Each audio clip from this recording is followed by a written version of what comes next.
Live from Utah's first TV station, ABC4 News celebrates 75 years. Welcome to ABC4 News at 10. I'm Glenn Mills. And I'm Emily Flores. We thank you for joining us here tonight. We are tracking avalanche danger after 2 people were caught in a slide in Morgan County.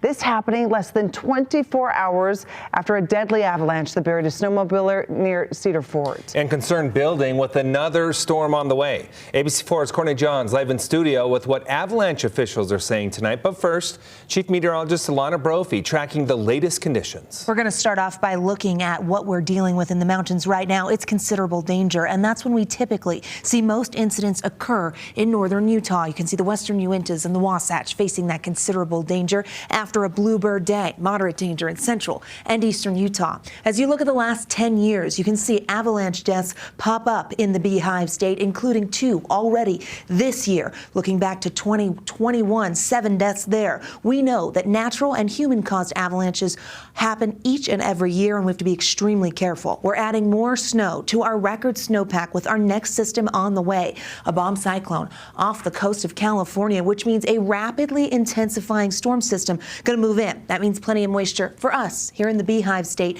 Atmospheric river remnants on the way. Cloud cover, though, is the big one tonight. That deck of clouds filling in and keeping temperatures fairly mild as we head into the overnight. Speaking of mild, daytime highs pretty close to average today, and we're still sitting at 50 degrees. We've got southwesterly winds blowing and cloud cover out there, so our overnight lows will be much warmer than where they were last night, sitting at 56 in St. George, 40s over in Provo. This next storm system already prompting a winter storm watch for some of our mountains. That includes the southern mountains, with that watch going into effect on Wednesday. And as we jump up to northern Utah, we know Wednesday through Friday for the Wasatch and the western Uintas, a winter storm watch going into effect. This likely to become a warning as accumulating snow is on the way. Will there be any for the valleys? I'll answer that question coming up in my full forecast in just a few moments. Glenn, Emily, over to you.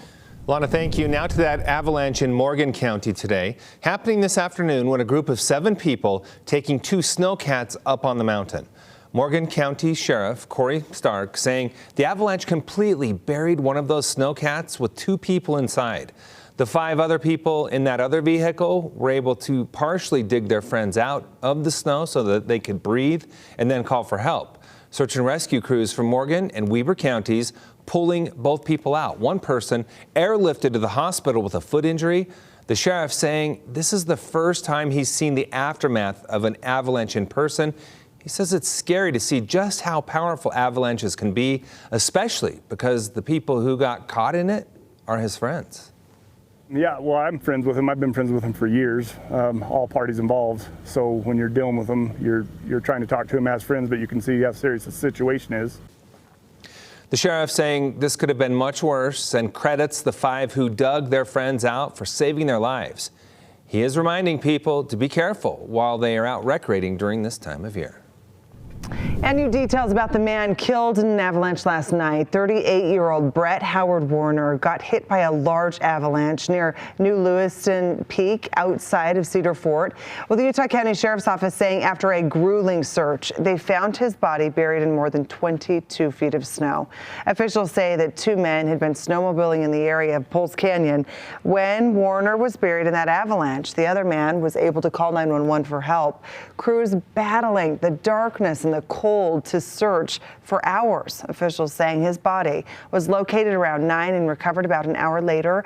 Officials adding that they're grateful for the agencies that really came together in the search.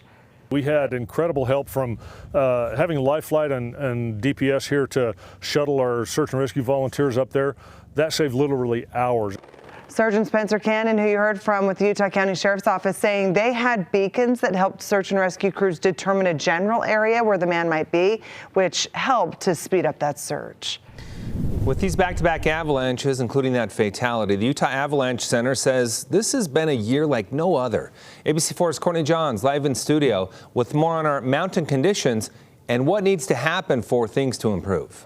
Yeah, Glenn, a lot needs to change. Normally, the Utah Avalanche Center says one of the worst types of snow is that granular snow that looks like sugar because it can't bind, and when it does, it crumbles easily. We're not seeing a lot of that right now, but almost all of our constant snowstorms are making that snow incredibly unstable. Saying we've had a lot of snow would be an incredible understatement right now. But it's not just the amount, it's the frequency. The Utah Avalanche Center says between all that snow we've gotten and the high winds we've seen, that snow just can't build a base. The nonprofit says in a perfect world, it would stop snowing and we would see a very gradual warm up. It's just not letting the glue dry. It's continually adding stress to those layers within the snowpack. And we're going to continue to see avalanches 2, 3, 4, 5 feet deep. Right now, the mountains in the Logan, Ogden, Uintas, Salt Lake, and Provo areas are listed as considerable danger for avalanches, and this means natural and human-triggered avalanches are likely. Back to you. Courtney, thank you. In Utah County, investigators still searching for an elderly woman whose house was destroyed in a fire. That fire starting earlier this morning at a duplex in Spanish Fork. Firefighters couldn't go inside because the flames had spread through the home, causing the second floor to collapse. Hours have now passed since that fire, and crews say they still have not been able to find the woman who lives in the home. We've been unable to locate the resident of the home. The vehicle was found in the garage. We've been talking with some family who's been on scene and don't believe she could be anywhere else, but we will continue to try to find her, whether she's in the home or elsewhere. Cause of the fire still under investigation. We'll keep you updated on air and online, abc4.com, once new details come in. An update tonight out of West Valley City. We now have video of the suspect in an indoor swap meet robbery. Just before 6 p.m. on Saturday, a person wearing a mask goes into the building at 1550 West and 3500 South. The suspect goes to the jewelry booth, pulls out a gun, shoots 5 times towards the employees, all before smashing the cases and stealing jewelry. Thankfully, the victim survived, but the suspect has not been caught yet. If you have any information, please contact the number there at the bottom of the screen. And now to day 6 of the Paltrow lawsuit in Park City. A Utah man suing actress Gwyneth Paltrow for a crash that happened while skiing 7 years ago. Paltrow's lawyers brought an engineer to the stand today who say what the plaintiff claimed happened doesn't add up. The plaintiff claiming Paltrow crashed into him.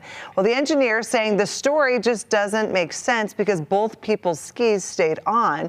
He says his conclusion makes what one witness, the plaintiff's witness, claimed to have happened physically impossible. As you heard in the testimony, all the skis were on. It doesn't work. It takes actually very little force for this to release, the heel piece to release, in a scenario like this. So it doesn't match with physics. But Sanderson's lawyers pushed back, saying the engineer didn't have all the evidence he would need to make those claims and calculations. The skis could have been going at a different angle, one or the other, and still cause this crash. And your versions assume those are not possible. The engineer did stand by his calculations, saying he took multiple ski angles into consideration, but that the only one that matched with physics was Paltrow's version of what happened, according to this engineer, which Paltrow claims Sanderson crashed into her. And you can stick with ABC4 News for coverage of this lawsuit. We're continuing to follow it as the trial develops. We'll bring you the very latest updates here on air and always online at abc4.com. And Community Nursing Services kicking off their 34th annual Art and Soup event tonight at the Salt Palace Convention Center in Salt Lake City. The event benefiting CNS with an opportunity to meet and mingle with talented artists, dinner, entertainment, and silent and live auctions. The Vice President of Business Development for Community Nursing Services explaining a bit more about tonight's event. We're bigger and better than ever. We actually have 60 artists displaying their art, all different kinds of mediums. And then we have 20 restaurants, actually 23 restaurants, who will be serving samples of soup or dessert while you wander around and shop for art.